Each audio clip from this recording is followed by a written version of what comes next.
Take off your clothes. I don't like women giving me orders.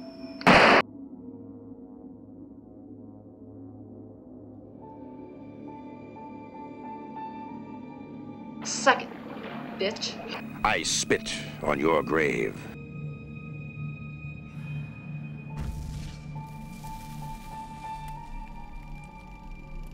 Ma découverte de cette saga s'est faite à l'été 2020 avec le remake de 2010. J'avais donc 10 ans de retard, et bien plus si l'on parle de l'œuvre originale de 1978. Ce remake m'a choqué et a marqué mon esprit au fer rouge. J'aime les films qui traitent de vengeance, mais c'était mon premier Rape and Revenge. Je ne connaissais même pas l'existence de ce sous-genre controversé. Maintenant, j'ai eu l'occasion de voir l'intégralité des 5 films, donc la trilogie du remake, mais également l'original et sa suite, par le réalisateur Mir Zarki. Je vous propose donc une petite rétrospective sur cette franchise qui devait s'appeler tout autrement à l'origine.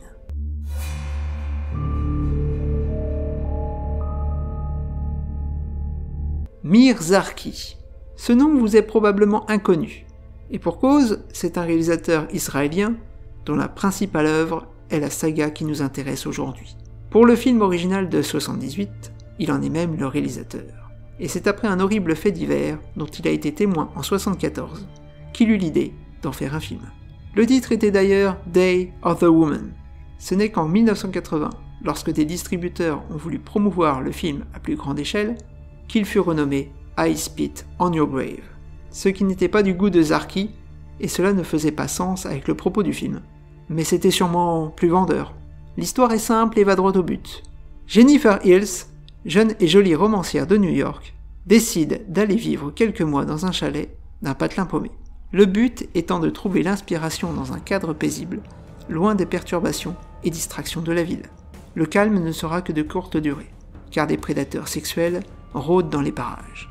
4 hommes qui vont l'agresser sauvagement, tour à tour, dans les bois, puis chez elle, avant de la laisser pour morte. Ce n'est pas pour rien que je vous ai prévenu en début de vidéo.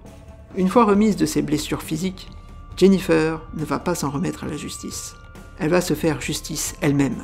Œil pour œil, comme on dit. Dans la première partie du film, elle subit son statut de victime, traquée comme un bout de viande, dans la forêt, par une meute affamée et sans pitié. Les rôles s'inversent ensuite. Jennifer devient alors une séductrice qui chasse ses proies une à une, usant de ses charmes pour les rendre vulnérables et ainsi obtenir sa vengeance. Vous l'aurez compris, le scénario est assez banal. Camille Keaton livre une prestation étonnante dans son rôle de Jennifer Hills. Elle a même eu le prix de la meilleure actrice pour ce rôle au Festival international de Catalogne en 78. Quant aux acteurs masculins, 2 d'entre eux ont des faux airs de personnalité connus en France, ce qui rend leur scène encore plus troublante à vrai dire. Mais ce n'est pas ça qu'il faut retenir, pas plus que les critiques qui l'ont descendu, soulignant un film voyeuriste et malsain. Alors que ce film, comme très souvent dans les Rape and Revenge, est surtout féministe et véhicule l'image de l'empowerment féminin. Ce qui rend ce film si fort et si marquant, c'est cette volonté de filmer des atrocités, des sévices horribles commis, avec une ambiance dérangeante, qui justifie ce désir ardent de vengeance. Que ce soit pour Jennifer ou pour le spectateur, ce dernier va ressentir une satisfaction assez jouissive à voir les bourreaux se faire torturer et tuer. Cette façon d'exposer la violence vaudra même au film des censures et des interdictions dans plusieurs pays. Malgré tout, c'est un des points forts de la saga, pousser les curseurs à l'extrême dans la cruauté pour susciter cette soif de vengeance. Un choix radical pour opérer une bascule émotionnelle avec un effet cathartique dans la deuxième partie. Même si l'on peut reprocher le voyeurisme malsain qui se dégage de l'agression, elle fait partie intégrante du processus. Certes, le film a pris quelques rides dans la mise en scène, mais conserve de très beaux restes. La scène de l'émasculation dans le bain impacte toujours par son efficacité, et le final sur le lac est tout aussi réussi.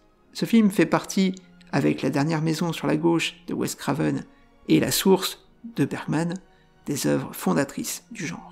Il a obtenu son statut de film culte grâce à la VHS et au vidéoclub. Petite anecdote sympathique. L'affiche du film, en 1980, ne montre plus le visage de l'actrice, contrairement à celle de A Day of a Woman. C'est le seul opus de la série à ne pas avoir mis en avant son héroïne sur le poster. L'identité de la personne qui a posé pour cette affiche est restée dans l'ombre pendant des années. Mais il s'avère que c'est bien Demi Moore que l'on voit de dos, ce qui a été confirmé par la principale intéressée, des années plus tard. En revanche, on peut se demander si la personne en charge de l'affiche définitive de High Spit on Your Grave avait vu le film. Et pour cause, il est écrit « 5 men » alors qu'il n'y a que 4 hommes concernés. Petite boulette ? Ou volonté de gonfler le nombre de victimes ?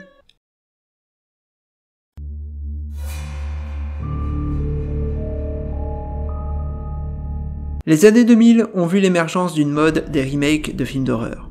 Il y eut un bel engouement et de bonnes pioches dans le lot. I Spit on Your Grave est de cela. En 2010, c'est Stephen R. Monroe qui réalise le remake. Miyazaki chaperonne le projet en tant que producteur. Le film reprend le synopsis de base tout en apportant un personnage supplémentaire, celui du shérif. Un ajout qui met en perspective une représentation de la loi sur laquelle on ne peut pas compter. Le remake va opter pour une approche plus graphique, plus gore aussi. Fini les tonalités colorées et estivales de 1978. Place à des couleurs grises, ternes et froides, probablement en automne-hiver, qui permettent d'asseoir le ton plus sombre du film. On a également droit à une bande originale, alors que celui de 1978 misait sur les bruits d'ambiance. Au casting, Sarah Butler s'avère être un choix judicieux pour incarner la nouvelle version de Jennifer Hills. À la fois capable de jouer sur le registre de la vulnérabilité et celui de la force. Le casting masculin n'est pas en reste, car Jeff Bronson incarne avec brio le leader du groupe de mal alpha pervers aux idées lubriques. Et Andrew Howard est excellent aussi dans son rôle de shérif pourri jusqu'à la moelle. Une belle brochette de salopards qui vont commettre l'impardonnable. Dans ce remake, les violeurs débutent par une phase préliminaire sous la forme d'intimidation, d'humiliation et de soumission dans le chalet de Jennifer. Un calvaire qui implique émotionnellement et sans ménagement le spectateur, ce qui servira de catalyseur pour motiver le désir de vengeance. À la différence de l'original, on ne voit pas Jennifer Hills se remettre des sévices qu'elle a subis. On a même un doute sur le fait qu'elle ait survécu. L'entame de la deuxième partie tourne autour des bourreaux, de la manière dont chacun gère ce qu'ils ont commis. Puis, tour à tour, ils se font tourmenter. Est-ce l'esprit de Jennifer qui vient les hanter ? Non, c'est bien elle, en chair et en os. Mais elle opère dans l'ombre pendant un moment. Puis, au moment où elle décide de frapper, elle met en place un traitement de choc pour infliger un maximum de souffrance à ces déchets de l'humanité, si possible en faisant correspondre avec leurs vices. C'est bien la plus grande différence avec l'original. La méthode de vengeance n'implique pas un jeu de séduction ici. Jennifer est devenue une vraie tortionnaire, mue par une vengeance implacable. Un vrai régal que ce spectacle, où la folie vengeresse de Jennifer se déchaîne contre ses agresseurs. En somme, on a affaire à un remake qui réussit brillamment à moderniser l'œuvre d'origine, tout en se démarquant sur son esthétique et sur la partie vengeance. Il existe une version non censurée pour ceux qui le souhaitent. Un remake qui n'a pas eu les faveurs des critiques, mais a su s'imposer parmi les fans du genre, à tel point qu'une suite verra le jour en 2013.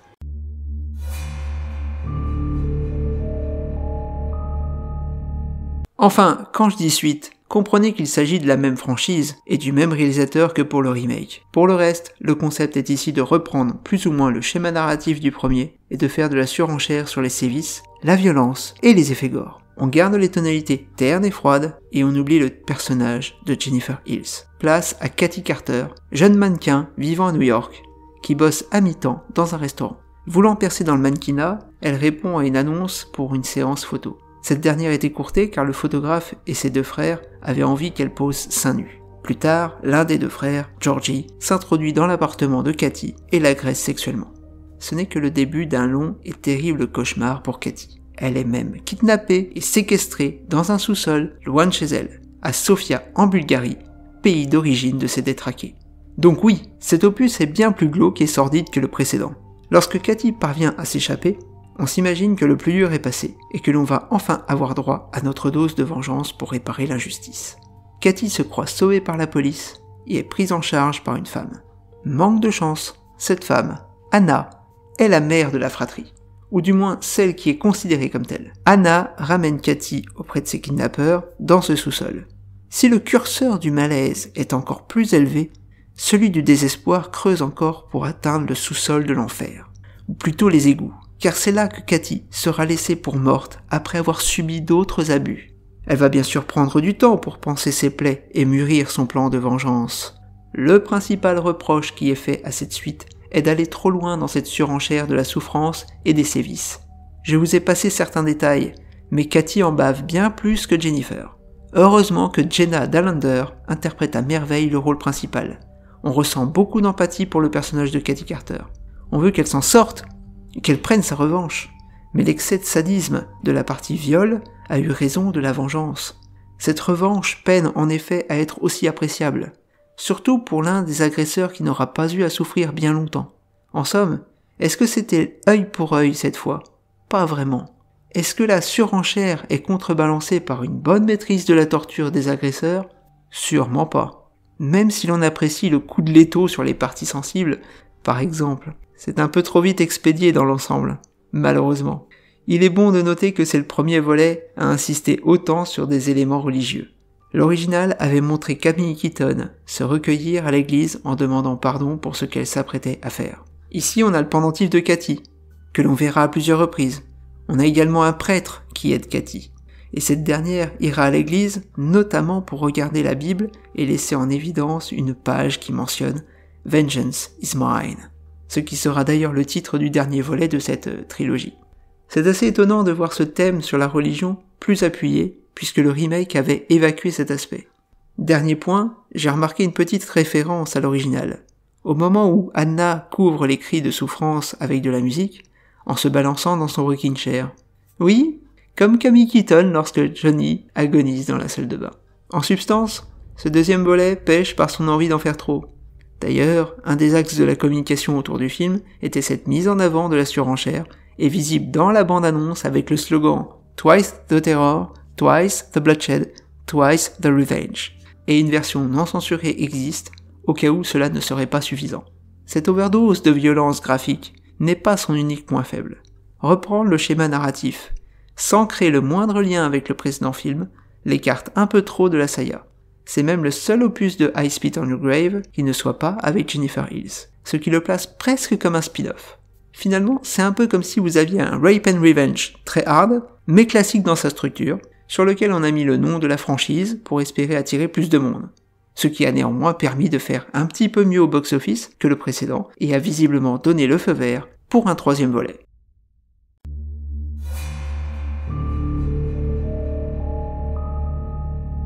Pour ce dernier chapitre de la trilogie, on change de réalisateur avec cette fois R.D. Braunstein.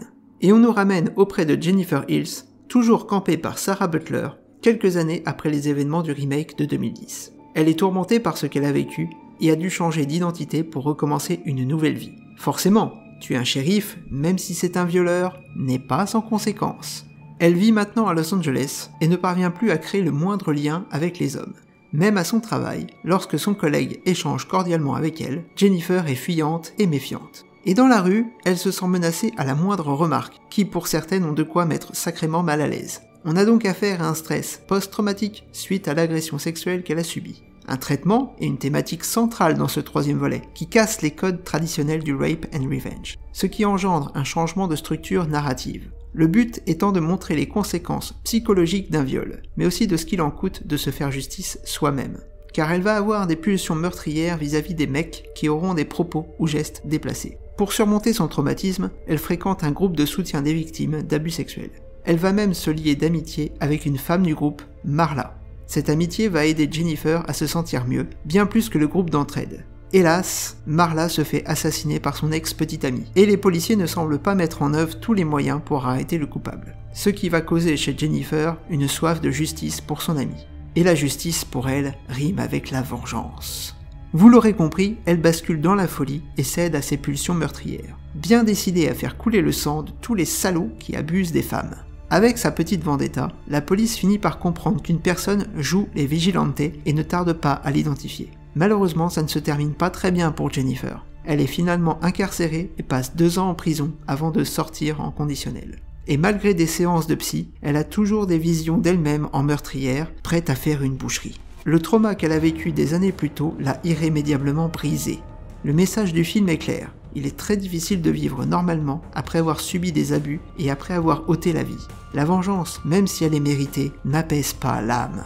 Dans son déroulement, le film joue avec la temporalité. des flashbacks pour illustrer les traumas, mais aussi des scènes en prolapse ou flash-forward qui brouillent les pistes. Côté mise en scène, rien de bien marquant, on se demande pourquoi avoir engagé R.D. Braunstein pour cette conclusion. Ce réalisateur n'a aucun film notable à son actif. Et hormis Sarah Butler, aucun acteur ne brille par sa performance. Alors oui, on peut noter la métaphore intéressante sur l'état mental de Jennifer, matérialisée par l'entretien de son appartement. Au départ totalement négligé, avec entre autres une plante à l'agonie et des rideaux qui se décrochent. Puis, au contact de son amie Marla, Jennifer reprend les choses en main et remet de l'ordre chez elle. La volonté affichée est de développer et étoffer le personnage de Jennifer Hills, de voir sa psychologie et les conséquences de ses actions, de ressentir l'injustice et l'impuissance face à des actes odieux, dont des abus sur une jeune fille par son père. On ne peut qu'être révolté face à l'impunité de ces crimes, et c'est pourquoi Jennifer bascule à nouveau, parce qu'elle pense pouvoir lutter contre ces rebuts de l'humanité. Par ses actions, Jennifer dépasse le stade de la simple vengeance. Elle incarne la justice. Ceci est appuyé par l'incapacité de la police à faire son travail. Jennifer Hills prend donc le rôle de la police pour calmer les ardeurs des pervers. Hélas, à vouloir se substituer à la justice, on finit par être aveuglé et perdre le contrôle. Jennifer Hills est une jeune femme qui aura tout perdu. Sa carrière de romancière, son innocence, sa santé mentale et sa liberté. Une conclusion amère pour un personnage qui aura été un symbole de l'empowerment féminin. Est-ce que son destin aurait pu être meilleur ? Pas forcément, si l'on regarde ce que Meir Zarchi a décidé d'écrire pour sa suite de l'œuvre originale.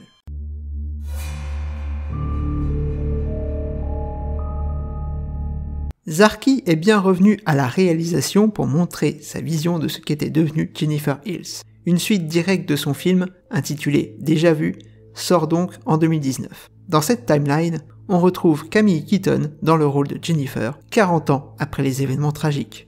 Elle a surmonté son traumatisme, a été innocentée des crimes commis par vengeance, et a même continué sa carrière de romancière en écrivant son autobiographie. Elle a également eu une fille, Christina, dont le géniteur n'est autre que Johnny, l'un des violeurs du premier film. La mère et sa fille passent un bon moment ensemble dans un restaurant. Christy a une carrière de mannequin, mais elle se pose des questions sur sa vie professionnelle et privée. Des envies de changement, mais aussi peut-être d'avoir une vie de famille. Ce repas entre mère et fille permet d'établir le lien et de comprendre qu'elles sont assez proches, et que leur destin va basculer après cette scène d'exposition. À la sortie du restaurant, elles sont abordées par deux types plutôt louches, en camionnette, qui se font passer pour des fans. On ne tarde pas à comprendre leur réelle intention, kidnapper Jennifer Hills. Et Christy, puisqu'elle a le malheur d'être présente. Destination ? Le patelin paumé du premier volet. Pourquoi, me direz-vous ? Car ces tarés de redneck sont menés par Becky Stillman, la veuve de Johnny. Oui, encore lui. Vous commencez à voir la vue d'ensemble du scénario. Les proches parents des violeurs réclament vengeance à leur tour.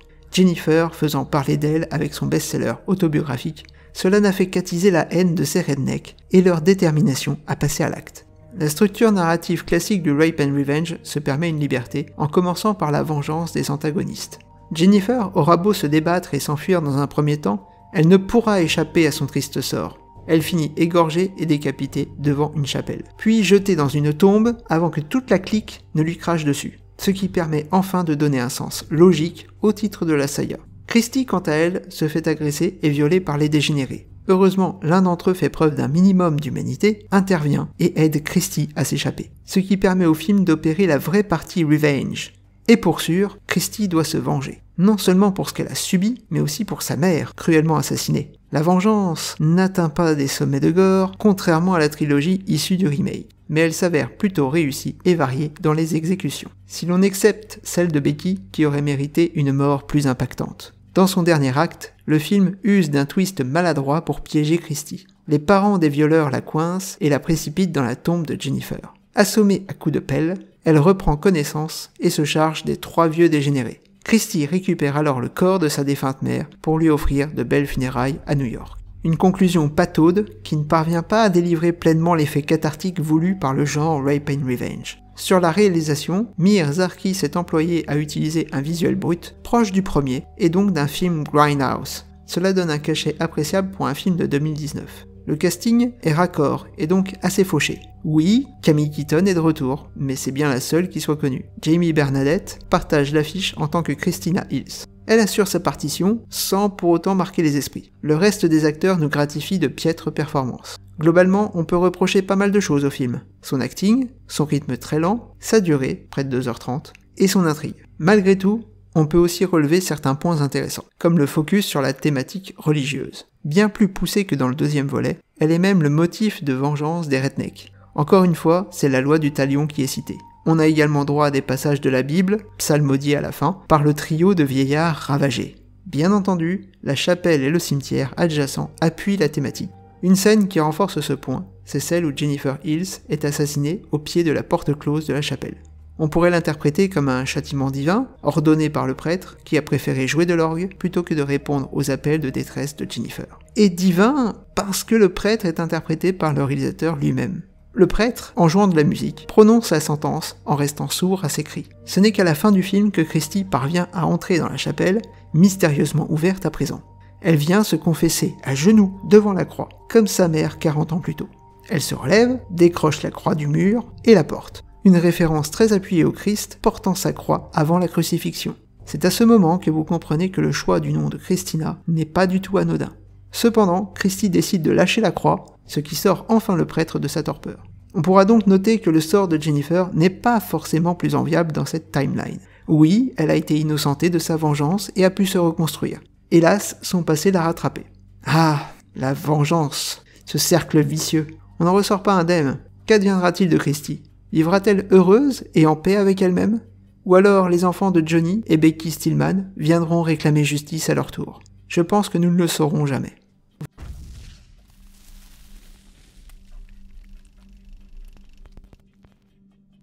Voilà qui conclut cette rétrospective sur la saga I Spit on Your Grave.